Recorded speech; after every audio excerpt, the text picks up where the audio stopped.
Hi. Oh, she doesn't. No, don't stop it. It's fine. Hi. You guys want to also do the video thing that she was talking about, how you can turn it into e-portfolio and save yourself like a bunch of time. Yeah, totally. I would love to do that. So we can figure that out after break if you guys want to. Sure. Just because we don't have class. So Yeah, cool. So anyway, the Think Loud video. What do you guys think? Very thoughtful. I liked it because I like the idea of asking questions. Like, I love questions and how they make students think. And I think part of that is just because that's how I learn. And so, like, if someone can get me engaged and get me talking or, like, ask questions that really make me think, then I'll remember the conversation. And so, yeah. Debbie Miller is just like a ray of sunshine. Like, Isn't is she not? She's always like, it's amazing. It's great. Yeah, I also, like, I was never taught open-ended questions. So, like, all of my teachers were always, like, asking me a question that had one specific answer, and it didn't lead to any conversation. So, even throughout this class, I really appreciated just the concept of open-ended questions and seeing how it affects the entire class and how one child can bounce off another, and how, like you were saying, you, like, totally remember what the conversation was about whenever you were actually able to input something in it rather than just like yes, no, so I appreciate that in all of the things of like shared reading and interactive writing, all those things, just the importance of how that can challenge a student. I feel like I was gypped of my education. But now we get to do better for our kiddos. Change the very future frustrating. generation. But, I liked how she had a little wonder box. All the kids had their own wonder box. Do you remember that? Yeah. So it was like if they had questions about something they were reading, they would put it in their wonder box, and then if they answered it, like I think they would write the answer or take it out of the wonder box, and then the teacher would come during conferencing, and she would look at what's in the wonder box and see how they could, how she could help them answer it and stuff. And I thought that was pretty cool. I loved how they could more easily comprehend, because that was a really challenging book. The Lotus Seed, that was the book that it was. And that was like a really hard book, like stuff like dormant, one of those words. She had to like explain dormant. But because of all the questions and stuff, it really was comprehended. And one of the little girls, I thought this was so cute. She said, the seed has become a part of her heart. And it was so, do y'all remember that? It was so perfect because it really showed that she comprehended it. She put it in like her own little 7-year-old words, and it was great. And she took a long time on that read aloud. Yeah. It was like, and she did it like 2 days, 3 days. Yeah. That's how my teacher does it. The teacher that we observed, she does not finish a read aloud in one day. Yeah, that's awesome. Which I didn't even know, like. Which I think is so smart, because then they go home, and it's like they're thinking about it, and they're like, I wonder what's going to happen. Like, and they get excited the next day. Yeah. Like, It literally blows my mind that she will literally be reading to them for 30 minutes, and then she shuts the book, and they're, like, screaming. They're like, no! And they're so mad. I know. How are they so excited to continue reading? So, but with what you were saying, that shows there's, like, this balance that I'm learning of being underprepared just enough and then overprepared. That's true. Yeah. And I feel like I've done every single one of those. In the shared reading, I was very underprepared.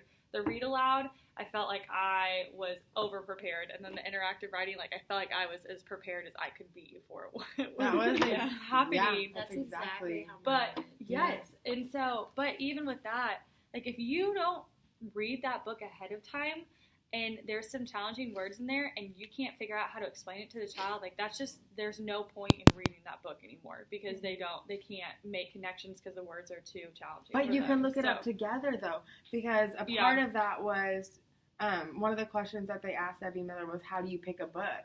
How do you pick a book for a good read aloud?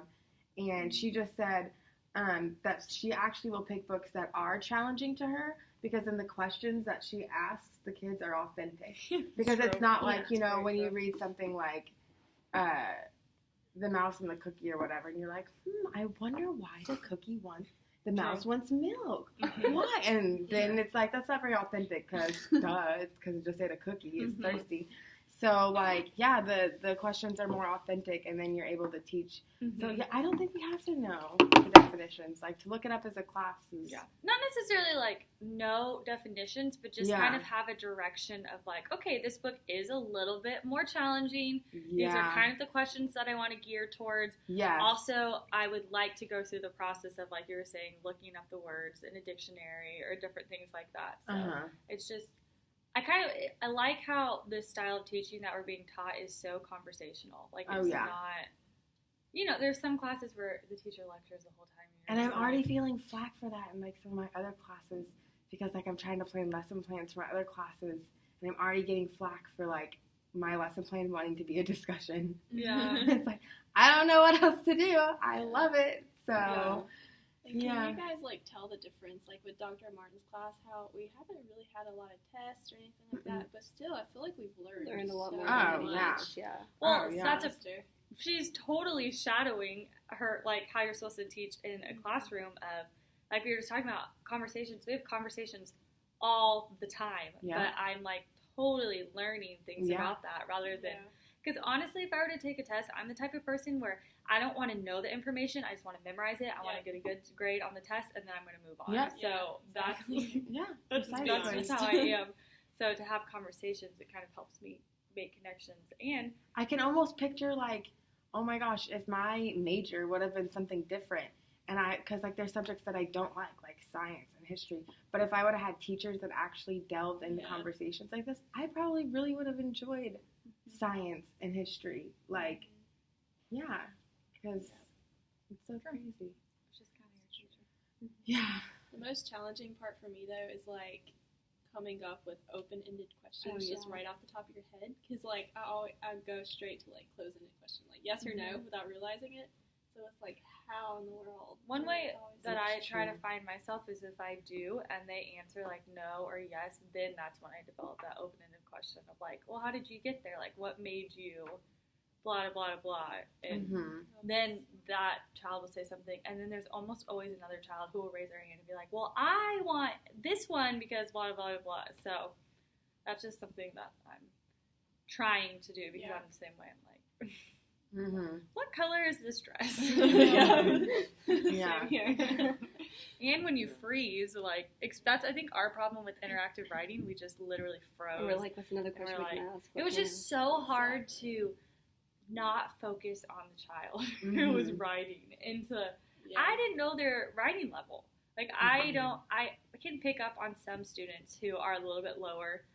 But for the most part, like, I only see their reading ability, not really their writing ability. And so I was like... When I got to a point like that, I wonder, because what I did when I got to a point like that was I had them discuss. So, like, I'll show you guys. That's the video I'll show you for mine.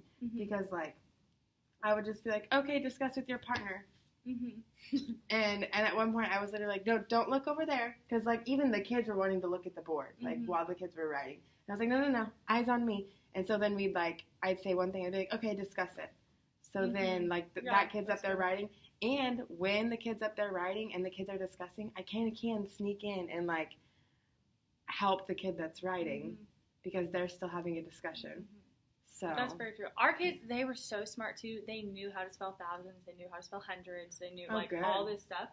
Awesome. But we were like... we have no other questions. So, and interactive reading or writing is really hard to do with two people. Like, I think that if you were by yourself, you would have been able to do more things, and if I were by myself, I think I would have been able to do more things. Yeah, so I expected it to be, like, super easy and fun. Since you two were together. We were like, she was like, ask a question. I was like, I don't have any. Then I would just be like, okay, anyway, I was like, can we spell hundreds now? That is great. One thing that helped, my practicum teacher was really helpful, and she gave me some, like, ideas to keep them busy while the student's writing. So she was like, have them find rhyming words, have them clap the syllables, and then have them write the letter in the air. So that was, like, 3 things I went in with before I even did it. And, like, having that in the back of my mind and just saying it, like, I didn't even think about the kid writing on it. Like, it was crazy. Like, we got into this good discussion, and I was like, oh, wait, he's done, so we can move on. So it was really helpful to have things, like, ahead of time, that questions or, like, ideas that kept them busy. That was super helpful. You got Taya, right? Yeah. And that's how it was for me, because, yeah, I'd forget about them, and then I'd look back and be like, oh, crap, that is all wrong. Yeah. They did everything wrong. I'm like, all right, who wants to come up and do correction tape? Because, like, they forgot capitals, they were spelling wrong, they didn't have spaces. So I was like, but then it was a really good teaching point, because, like, first of all, the kids that didn't get to come up got to come up and do correction tape. Woohoo! They were, like, super stoked.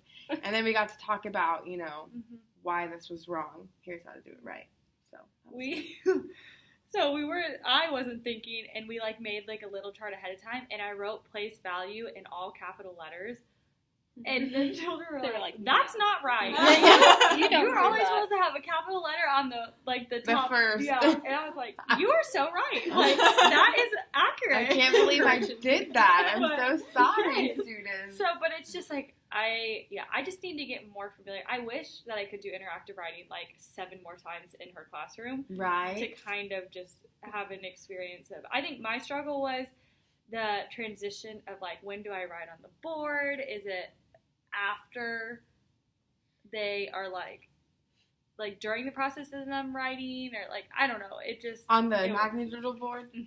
Mm-hmm.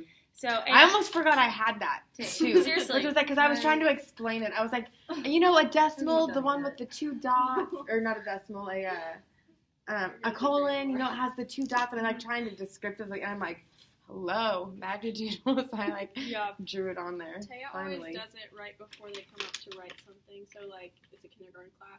So, their word that they were writing was the word hard. So, like, they would sound it out, and she would be like, okay, so this is how we write an H. And then she writes an H, and then she's like, can I get someone here to write an H on the board? So she writes it before they even get up there. That's a good idea. So they can see it as they're writing, just in case, like, Yeah. We got off, but I'm done with the video. Yeah, I'm good Yeah. with the video. Yeah. Okay, bye. Bye. Oh.